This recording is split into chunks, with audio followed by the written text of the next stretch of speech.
Hello students, welcome to online classes. 11th physics में हम first unit study करें, that is physical world and measurement. और आज हम स्टडी करने वाले हैं एरर एनालिसिस के बारे में।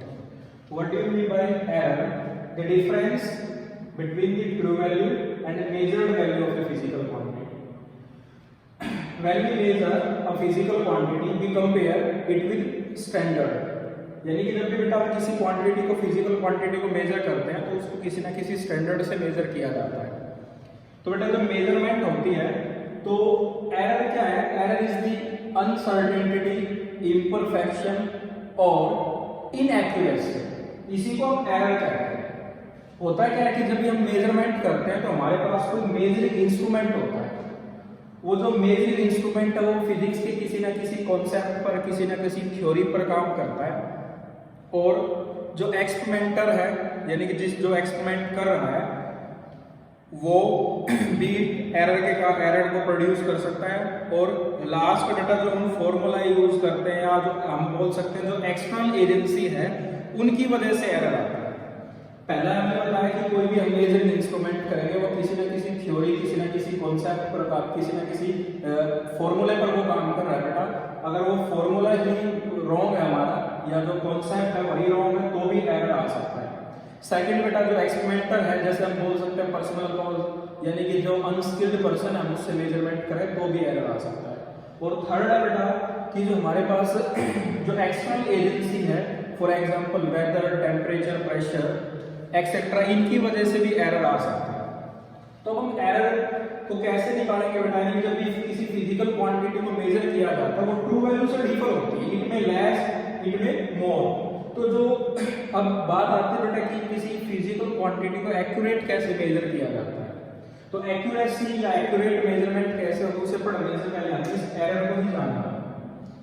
So the definition of error is the difference between true value and the measured value of a physical quantity is known as error. और इस error को हमने क्लासिफाई किया, first is systematic error and second is random error and third is gross error. Gross error. तो बेटा first हम study करने वाले हैं सिस्टमैटिक एरर। सिस्टमैटिक एरर ये ऐसा एरर है बेटा जिसके जो कारण है वो वेल नोन होते हैं। The cause of systematic error are well known. तो कारणों का पता है, इसलिए इस एरर को ठीक किया जा सकता है, यानी कि इसको मिनिमाइज किया जा सकता है। तो इसको मिनिमाइज करने से पहले हम जानते हैं इसके सोर्स क्या क्या होंगे, यानी कि जो सिस्टमैटिक एरर आता है वो किन किन कारणों से आता है, क्या क्या सोर्स है उसके। फर्स्ट में लिखा इंस्ट्रूमेंटल एरर। जैसे कि बेटा मेरे पास एक वर्नियर स्केल है, ये वर्नियर स्केल आपका फिजिक्स 11th में फर्स्ट एक्सपेरिमेंट हुई है। इस वर्नियर स्केल की हेल्प से हम length, internal diameter, external diameter measure करते हैं। होता क्या, हमारे पास एक स्फेरिकल बॉल होता है, वो हम यहाँ रखते हैं, उसका डायमीटर हम कैलकुलेट करते हैं। अब ये जो इंस्ट्रूमेंट है इसमें कोई मैन्युफैक्चरिंग डिफेक्ट है या किसी कारण से ये गिर गया है, इसमें डिफेक्ट आ गया है, तो अगर ऐसे डिफेक्टिव इंस्ट्रूमेंट से मेजरमेंट करेंगे तो एरर तो आएगा बेटा। तो इसको ठीक कैसे किया जाएगा? हम इस इंस्ट्रूमेंट की बजाय एक ऐसा इंस्ट्रूमेंट लेंगे जो बिल्कुल पूरी तरह से ठीक है। तो अगर हम अच्छा इंस्ट्रूमेंट लेंगे यानी कि प्रेशराइज इंस्ट्रूमेंट लेंगे तो प्रेशराइज इंस्ट्रूमेंट में होगा क्या बेटा कि एरर खत्म हो जाएगा। तो इंस्ट्रूमेंटल एरर, तो इस एरर को भी ठीक किया जा सकता है। फर्स्ट सोर्स है। सेकंड है इसी में error due to external cause. जैसे कि मैंने अभी बात की थी बेटा कि जो एटमॉस्फेरिक कंडीशन है उसका भी मेजरमेंट पर काफी फर्क पड़ता है। यानी कि फॉर एग्जांपल अगर हम कोई मेजरमेंट करें किसी इंस्ट्रूमेंट से और क्या है बेटा हमारे पास टेम्परेचर, प्रेशर या जो एटमॉस्फेरिक कंडीशन है वो ठीक नहीं है, वो रिलायबल नहीं है, तो होगा क्या बेटा, उस वजह से भी एरर आ सकता है। तो इसको मिनिमाइज कैसे किया जाएगा? इसके जो कॉज हमें पता है कि टेम्परेचर की ज्यादा टेम्परेचर बढ़ने से आया है, प्रेशर बढ़ने से आया है, या एटमॉस्फेरिक जो कंडीशन है वो चेंज होने से एरर आया है। तो हम ये सारी कंडीशन ठीक कर लेंगे और फिर मेजरमेंट करेंगे तो ये एरर खत्म हो सकता है। थर्ड एरर जिसे हम पर्सनल एरर बोलते हैं। ये एरर आता है जो एक्सपेरिमेंटर है हमारा, वो एक्सपेरिमेंटर इंस्ट्रूमेंट को अच्छे से सेट ना करे और उसे अच्छे से इंस्ट्रूमेंट की नॉलेज ना हो, या जो फॉर्मूला यूज कर रहा है कैलकुलेशन के लिए वो फॉर्मूला ही रॉन्ग है। तो इन कारणों से जो एरर आता है उसे हम पर्सनल एरर बोलते हैं। एंड लास्ट पार्ट इसका जो लास्ट सोर्स है that is least count. List count ये फिजिक्स में केमिस्ट्री में बार बार आप इस क्रम के बारे में पढ़ेंगे। List count is the minimum value that can be measured by any measuring instrument. तो कोई भी जो मेजरिंग इंस्ट्रूमेंट है उसकी कम से कम वैल्यू जो हम उसके हेल्प से मेजर कर सकते हैं that is least count. Every measuring instrument have some least count.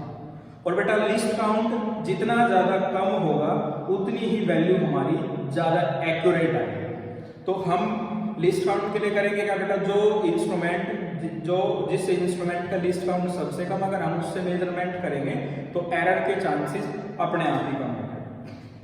अब बेटा हम बढ़ते हैं सेकंड जो एरर है जिसे हमने नाम दिया रैंडम एरर। ये जो एरर है रैंडम एरर, इसे चांस एरर भी कहते हैं। यानी कि अगर हम सारी कंडीशन ठीक रख ले, इंस्ट्रूमेंट भी अच्छा, हमारा फिजिकल कंडीशन भी ठीक है, जो एक्सपेरिमेंटर है वो भी स्किल्ड पर्सन है, और सारी जो चांसेस थे बेटा एरर आने के उन्हें ठीक कर रखे, लेकिन फिर भी एरर आ सकता है। तो रैंडम एरर जो है, इस एरर की कॉज जो है वो वेल नोन नहीं है, यानी कि एरर किस वजह से आया इसका नहीं पता। तो इस एरर को ठीक कैसे करेंगे, इस एरर को मिनिमाइज कैसे किया जाएगा। ये जो एरर है ये Gaussian law of normal distribution को ओबे करता है। Gaussian law of normal distribution है क्या बेटा, कि जब भी कोई एक्सपेरिमेंट करते हैं हम, जैसे कि वर्नियर कैलिपर से हम स्फेरिकल बोब का डायमीटर मेजर कर रहे हैं, और डायमीटर हमने 30 टाइम्स मेजर किया है, यानी कि 30 ऑब्जर्वेशन हमारे पास। तो होगा क्या बेटा, जैसे 10 ऑब्जर्वेशन ऐसी होगी जिसमें जो एग्जैक्ट वैल्यू आएगी डायमीटर, और 10 ऑब्जर्वेशन ऐसी होगी जिसमें जो वैल्यू आएगी, जो डिफरेंस आएगा वो डेल डी का होगा, यानी कि हमारी जो वैल्यू आएगी वो डी माइनस डेल डी होगा, 10 टाइम्स ऐसा होगा। और 10 टाइम्स ही यानी कि 10 ऑब्जर्वेशन ऐसी होगी कि जो वैल्यू आएगी वो प्लस डेल डी होगी, यानी कि जो वैल्यू होगी डी प्लस डेल्टा डी। यही Gaussian law of normal distribution है, यानी कि जब हम किसी क्वांटिटी को मेजर करते हैं तो प्रोबेबिलिटी जो माइनस एरर की होगी, जो क्वांटिटी हमें कम होकर दिखाई देगी, उतनी ही प्रोबेबिलिटी पॉजिटिव वैल्यू की होगी, यानी कि फ्रीक्वेंसी कुछ इस तरह की रहने वाली है। ये जो वैल्यू उससे डेल डी ये माइनस होगा और इधर डेल डी प्लस होगा, ये अगर उसकी एग्जैक्ट वैल्यू। तो अब ये Gaussian law of normal distribution को ओबे करता है, तो हम इसको सोल्व कैसे करेंगे। तो ये एग्जांपल लेते हैं, जैसे कि 30 ऑब्जर्वेशन है, 30 ऑब्जर्वेशन तो वैल्यू हमने 10 टाइम्स मेजर की डी, तो टोटल सम होगा 10 डी। फिर हमने 10 टाइम्स मेजर की बेटा डी माइनस डेल्टा डी, और 10 टाइम्स ही मेजर करेंगे हम डी प्लस डेल्टा डी, और टोटल ऑब्जर्वेशन है 30। तो टोटल जो डायमीटर आएगा वो हमारा जो वैल्यू आएगी वो एक्यूरेट वैल्यू होगी। इस कंडीशन को, या जो हमने कैलकुलेशन की, इसको मीन कहते हैं या अर्थमेटिक मीन बोलते हैं। तो अर्थमेटिक मीन से जो हमारी वैल्यू आई डायमीटर की, which is equal to true value, तो रैंडम एरर, चांस एरर बेटा, और ये Gaussian law of normal distribution को ओबे करता है, यानी कि जो प्रोबेबिलिटी होगी नेगेटिव वैल्यू उतनी पॉजिटिव वैल्यू की प्रोबेबिलिटी होगी। अगर हम ऐसी कंडीशन में अर्थमेटिक मीन लेंगे तो जो अर्थमेटिक मीन जो हमारा जो रिजल्ट होगा दैट इज ट्रू है, यानी कि हम बोल सकते हैं error equal to arithmetic mean minus measured value. तो रैंडम एरर को अर्थमेटिक मीन से इसे सॉर्ट आउट किया जाता है। एंड थर्ड आप देख रहे हैं gross error. Gross error occurred due to sheer carelessness of the observer, यानी कि जो ऑब्जर्वर है या एक्सपेरिमेंटर है हमारा, वो अच्छे से इंस्ट्रूमेंट को सेट ना करे, और दूसरा जो कैलकुलेशन यूज कर रहा है वो रॉन्ग कैलकुलेशन यूज कर रहा है, जो टेक्निक्स यूज कर रहा है जो हमारा एक्सपेरिमेंटर वो भी रॉन्ग है। तो इस वजह से जो एरर आएगा दैट इज ग्रॉस एरर। इसे हम पर्सनल एरर से कंपेयर कर सकते हैं।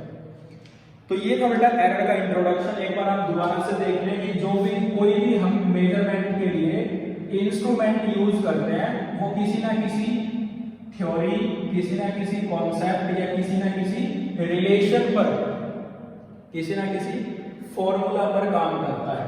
और इंस्ट्रूमेंटल अगर वो थ्योरी कॉन्सेप्ट या फॉर्मूला हमारा रॉन्ग है तो भी एरर आ सकता है। दूसरा जो हमारा जो एक्सपेरिमेंटल जो है, जो ऑब्जर्वेशन कर रहा है बेटा, या आप इसे बोल सकते हैं पर्सनल एरर कह सकते हैं इंस्ट्रूमेंट की वजह से। और थर्ड है एक्सटर्नल कंडीशन या एक्सटर्नल एजेंसी भी बोल सकते हैं आप इसे। तो ये था बेटा एरर का इंट्रोडक्शन, कौन कौन से एरर है, कैसे आते हैं, उनसे कैसे मिनिमाइज करते हैं। तो बेटा आप आगे बढ़ते हैं कि absolute error, mean absolute error, relative error और परसेंटेज एरर क्या है किसी फिजिकल क्वांटिटी में, तो वो हम स्टडी करेंगे। हम इसमें एग्जांपल लेते हैं कि कोई फिजिकल क्वांटिटी है, उसे हमने उसकी उस फिजिकल क्वांटिटी की हमने n ऑब्जर्वेशन लिया। For example A1 first observation, A2 second, A3, A4 so on to AN, we taking n observation of a physical quantity and next step में हम निकालते हैं बेटा arithmetic mean. Arithmetic mean, we know arithmetic mean of a physical quantity कैसे calculate किया जाएगा बेटा, उसे हम ए मीन से डिनोट करेंगे। A mean equal to first measured sum of all measured value या sum of all observation A1 A2 A3 plus so on to AN and divided by total number of observation, और total number of observation is n। तो जो ये जो result आएगा that is arithmetic mean. और arithmetic mean को ही हमने क्या लिखा था बेटा, ट्रू वैल्यू। तो ट्रू वैल्यू की जगह अर्थमेटिक मीन लिखा है। Next absolute error. Absolute error, absolute error कैसे निकालेंगे, जैसे आपने एरर पढ़ा था true value minus measured value, और ट्रू वैल्यू क्या है बेटा, अर्थमेटिक मीन। तो बेटा डेल ए से डिनोट करेंगे, यानी कि जो फर्स्ट ऑब्जर्वेशन ली गई, यानी कि जो फर्स्ट स्टूडेंट ने यहाँ पहली बार जो मेजरमेंट की गई, उस वो मेजरमेंट वैल्यू को अगर हम इस ट्रू वैल्यू में से माइनस करेंगे तो रिजल्ट होगा that is first absolute error. So del A1 equal to arithmetic mean minus measured value of first observation. Similarly, del A2 second absolute error, which is equal to A mean minus A2, and third absolute error equal to A mean minus third measured value. Similarly, del AN equal to A mean minus nth measured value. तो ये जो अपने पास जो values आएंगी बेटा, ये value कहलाएगी बेटा अर्थमेटिक मीन। इसमें से कुछ वैल्यू आपकी पॉजिटिव हो सकती है, कुछ नेगेटिव हो सकती है और कुछ जीरो भी हो सकती है। तो ये एब्सोल्यूट एरर है। Then mean absolute error. Next आपसे कहा जाएगा बेटा कि मीन एब्सोल्यूट एरर, जैसे कि नाम से पता लग रहा है, जो एब्सोल्यूट एरर है इसका मीन लिया जाएगा। Next is mean absolute error.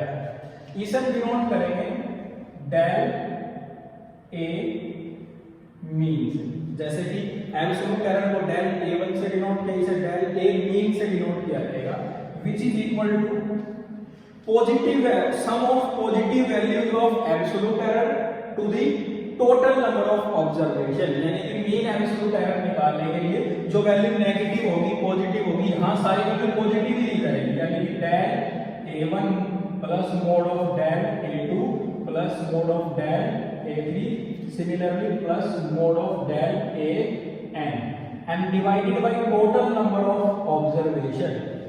ये जो रिजल्ट आएगा, this result is known as mean absolute error. तो बेटा यहां तक एक बार दोबारा से देखें, जो अपने पास मेजर्ड वैल्यू है, first we calculate arithmetic mean, second absolute error. Absolute error is the difference of arithmetic mean and measured value of each measurement. Then relative error, और इसका दूसरा नाम है फ्रैक्शनल एरर। फ्रैक्शनल एरर क्योंकि ये fraction होने वाला है।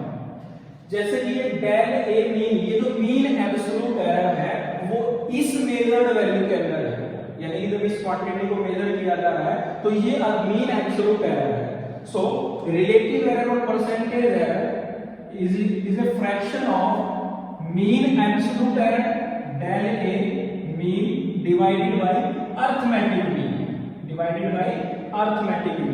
mean absolute error मैं लिख देता हूं equal to mean absolute error divided by arithmetic mean of a physical quantity is known as relative error. And next is percentage error.